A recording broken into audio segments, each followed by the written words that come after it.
Hello viewers, চলে আসলাম আমার another ভিডিওতে। আশা করি সবাই ভালো আছেন। গুলশান থেকে আসা ক্রাউন 3600 মেশিনের কাজ চলছে, এমপ্লিফায়ারটা। তো এটা পার্ট পার্ট করে নিয়ে আসছে, কিছুটা অনলাইন থেকে কেনা, কিছুটা মেশিনের অরিজিনালিটি ছিল। মেশিনের একটা ক্যাপাসিটর ফুলে আছে, সম্ভবত ক্যাপাসিটর ড্যামেজ থাকতে পারে।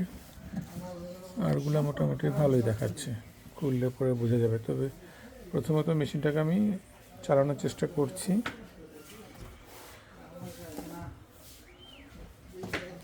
তো বোর্ডগুলো সব প্রায় বসানো শেষ। এটাকে আবার একটা কেবিনে দিতে হবে।